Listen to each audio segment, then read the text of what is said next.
Hi, everybody. I'm here to share with you some updates that we've made to the instructional hierarchy since you may have seen it last. We did present this a few times in the 24-25 school year and then over the summer at the Lit Summit 2025. Dr. Jamie Peeler shared some things with us that caused us to rethink some things and do some clarifications. So the video you're watching today and the instructional hierarchy that is shown on your slides today is our most updated version from the fall of 2025. So first, let's start just what is the instructional hierarchy? So the instructional hierarchy is something that was developed to help us think about the way in which we learn a new skill. So this actually happened back in the 70s. There's one resource that everyone refers back to the Herring and Eaton resource. I'll share that on my last page of slides. But something really, I think, exciting and fun is when I went to look for that resource. There was only one library in North Dakota that had the original textbook where the instructional hierarchy was first described. And it actually, I had it shipped to my house through interlibrary loan, and I got to put my eyes on it for a few weeks. And it was actually stamped on the edge of you know how they stamp the edge of the book? Valley City State College. And so VCSC was where it came from. I also, for those of you who are a little bit younger than I am, in the olden days, when we checked out a book in the library, there was a little card that we checked out, and then they would stamp the due date on the envelope for the card on the inside of the book. And something very interesting about this book is that it either was checked out so many times that it needed a whole new envelope pocket, or it had never been checked out until electronic checkouts happened. So I also thought it was interesting that we have this amazing resource. It's really hard to find. You can't find it. It's hundreds and hundreds of dollars on eBay. So it's a very sought after resource because every time you see someone talking about the instructional hierarchy, they're taking that original source from 1978 and they're trying to really think about it in terms of what does that mean in their context. And so in some instructional hierarchies, you might only see 3 stages, some you might see 5. People have really taken and adapted this to whatever they're sort of working on.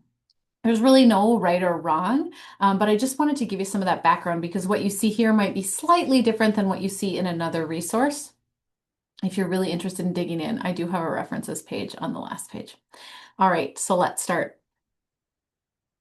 I want to orient you first to how we've organized our instructional hierarchy. So across the top, you'll notice 4 different stages.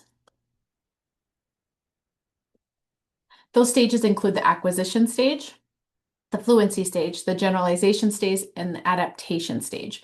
So each column has one of those stages in the instructional hierarchy. I also want to show you some things along the side. So on the side, the rows represent different characteristics. So first, we're going to talk about different student characteristics, then what our instructional goals should be for students at that level, then good strategies we might use with those students, right? And so on. So as we move throughout the couple of pages, this is it's a document that we've organized in lots of different ways. So those of you that are instructional coaches, if there's just one page of this that makes sense to work with your staff, if it feels overwhelming to look at the whole document at once, you can just take one row at a time, or you can take one column at a time, depending on what you're working on and what might help your team focus the best. So we've got lots of ways for you to use this. On the second page of the document, we do have different types of practice structures. So what type of practice is best in these different stages?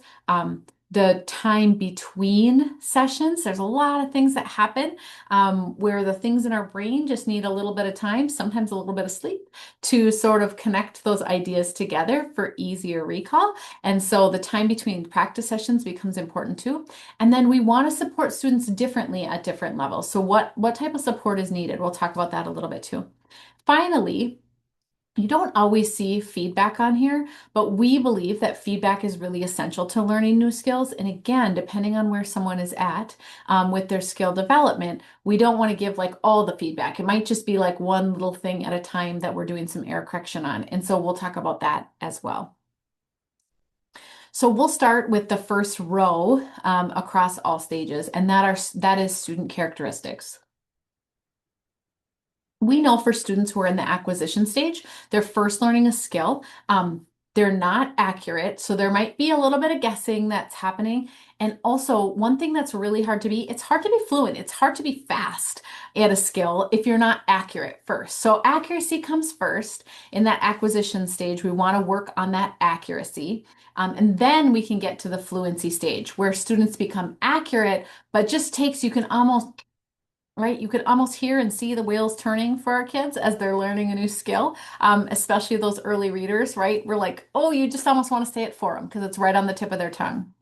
After we've got both accuracy, so low errors, we've really got it snapping, we can get into the generalization stage and we can start using those skills within context.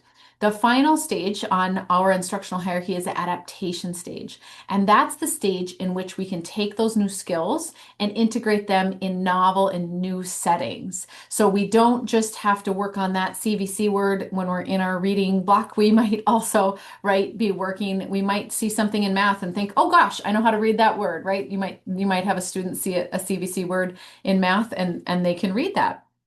So that's exciting when that happens. That's ultimately where we want our skills is to be in the generalization and the adaptation stage. Sometimes on instructional hierarchies, you won't see these two stages split out. They might be together. They are similar. They do have some slight differences, but they are similar. And typically when we're talking about students learning skills in school, we're really concerned with getting those students up to speed who are at the acquisition and the fluency stage.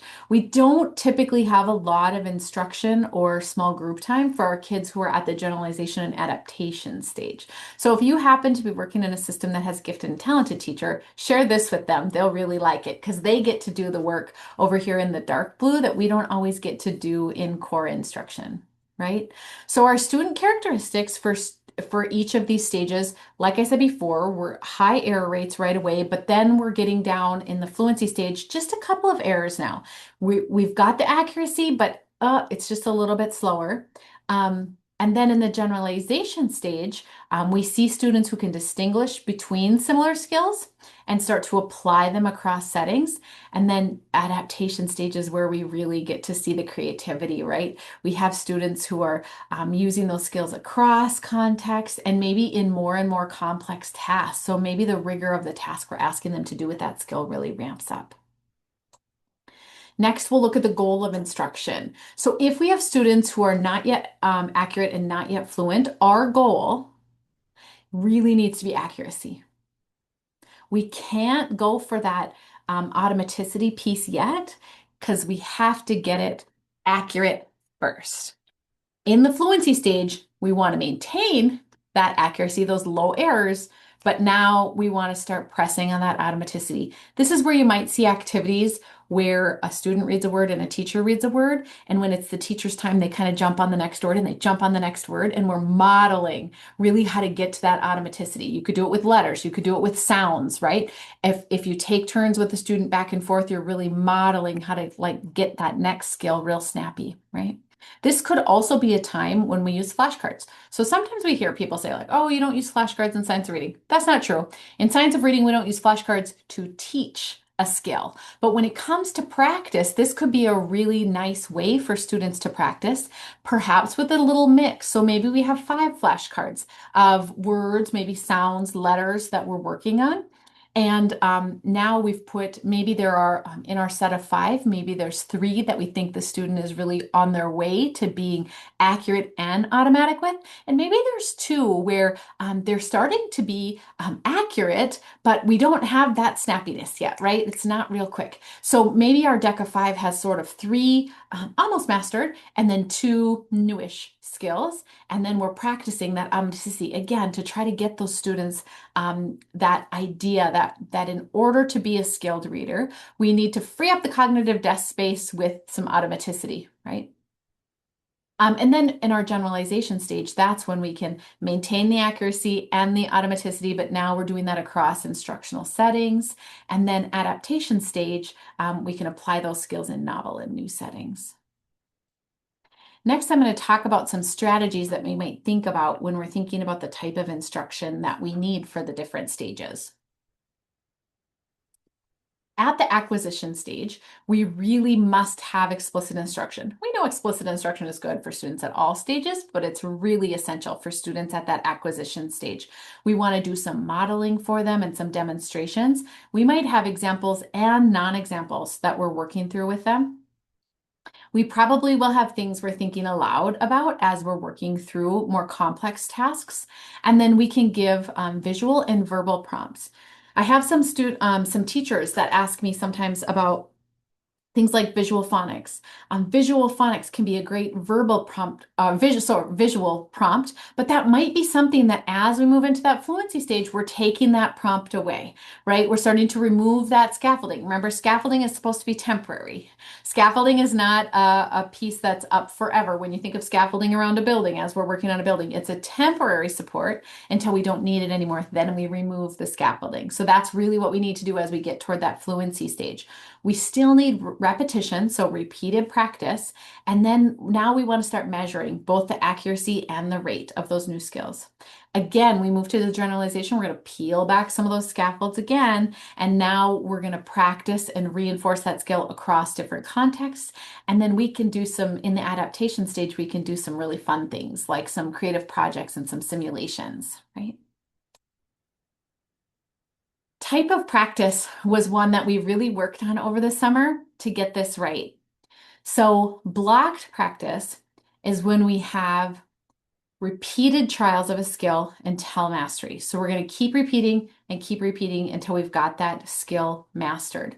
We're not going to have a lot of mixing in of other skills. We're just really going to make sure we're firm in this as we're practicing it. When we start to get to that fluency stage, that's when we can start bringing in other skills. Like I explained before, these are other skills that we've previously learned, but we're bringing them back around. They might be from, if you're in phonics, maybe you're learning this skill today, and you're also going to bring in something from last week and something from the week before. That's called interleaving. It really helps with the forgetting curve when we bring back some of those skills time and again, and we kind of have that space in between. Speaking of space in between, we know that time between practice sessions is also something to think about in terms of the instructional hierarchy. So in the acquisition stage, it's okay to have some kind of sort of massed practice, and in the fluency stage, some sort of practice opportunity where there's lots of sessions, lots of practice within one session to really practice that one skill. And then as we move into generalizing that skill, that's when we kind of space that out. And maybe there's multiple sessions over time, or maybe we're extending the time between sessions, right? And then the type of support that's needed during these different stages, guided and prompted practice are the things that we can start with right away in the acquisition and the fluency stage. So guided practice would be with a teacher. The students are in this, maybe they're at a small table, right, with the teacher, a small group table, and they're getting that feedback sort of right away.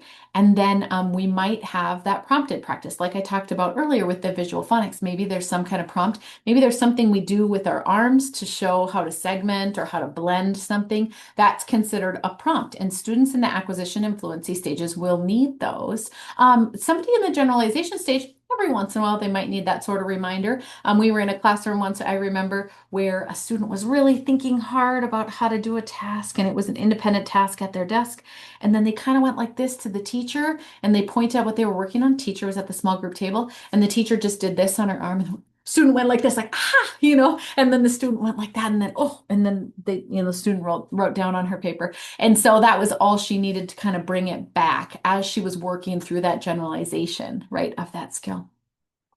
And then we know applied practice is when students are in that generalization adaptation stage, when we're having them do that sort of practice outside of the regular context. So maybe we're having students work on something in another content area that they learned in this content area. So maybe we learned about a particular phonics rule, and then when we get to math or we get to science later that day, there's an opportunity for them to like write a word independently based on that phonics skill. That would be a chance for them to apply that practice. Okay.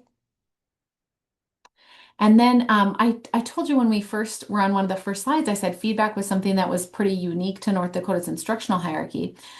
We've seen the power of feedback in our reading and our math core programs, and so we wanted to bring that into the instructional hierarchy to really show you how we can help reduce cognitive load when we have feedback right away. So the feedback that we have for students in the acquisition stage is it's like right on top of the students. So right as a student is making that error, the teacher's ready and right there to correct it like in the moment right away, right? And the example might be if the student had an error decoding, maybe they read the wrong word, maybe they read cut instead of cat, right? And the teacher right away after they say cut, the teacher says, "My turn, the word is cat." What word? Cat. That's right, cat, right? And then they give the student that running start on the sentence again. That's an example. Or maybe it was in a word list, right? Maybe it was cut, cat, I don't know, some other words, sat, mat, right?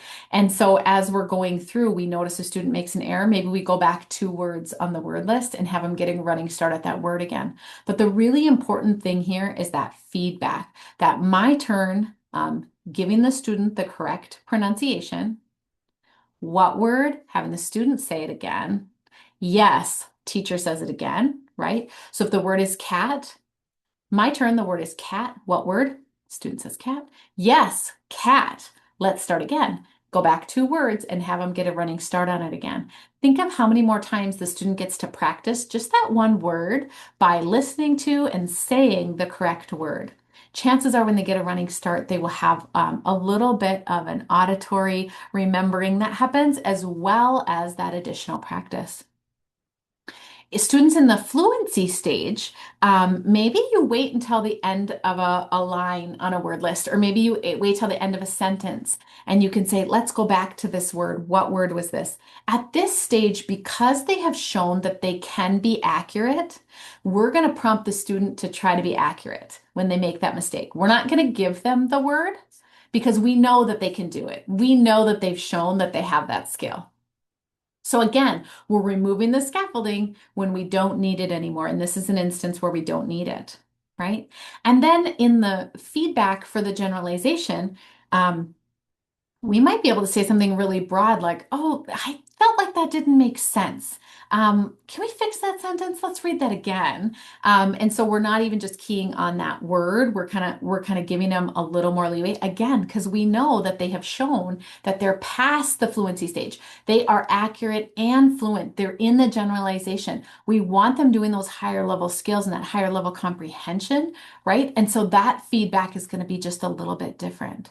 If you already have your groups, it's a little bit easier to think about this in terms of when this group comes to the table. I'm going to say, my turn, the word is cat. What word? Cat. Yes, cat. That's going to be my script. If I have the fluency group at my table, that's going to be different. That might be like, oh, let's go back, right? What word was this one? Right? And we're not going to give them that word because we know they've demonstrated that now they're in the fluency stage. They can provide that word. One of the things we see when we're out in schools and in classrooms is that we have a little bit less rigor than we might expect. And I think it's because teachers are really thinking about how to best support their students, but we're not giving students the full opportunity to try it themselves when they can. So that's a really important thing. When they've demonstrated that they can do it, we have to give them the opportunity to practice it without the support of the teacher, right? And so this is one of the reasons why it's very important to know just where our students are at in the instructional hierarchy. I have just a few more slides. If your team is just working on a group that's at the acquisition stage, this page in the document might be one that you have pulled out and printed in front of you, because this talks about all of the features or the characteristics of the type of instruction and practice that we wanted to see for students who are in the acquisition stage. Then maybe you'll turn the page over as the next group comes to your table. Now I'm really focused on students who are in the fluency stage, right? So now I know I'm going to reel back my supports a little bit, reel back my scaffold. So I don't need quite so much scaffold because this group has already demonstrated that they can have really low errors. So now we're getting to the automaticity piece. We're getting to that fluency, really being more fluent with something. Again, we have one just that has a generalization, and gifted and talented teachers will love that we have slides for generalization and adaptation. All right, there are my slides. I don't remember if I said 1974 or 1978 earlier. I think I got the year right. Here are the references if you're interested in any more. And all of this information is available on the SEEK website. If you click on Programs and Literacy, one of the four boxes in the middle of the page will be the instructional hierarchy. It's also here in the course if you want to download it. Thanks for watching. Please let us know if you have questions. We're always available to help.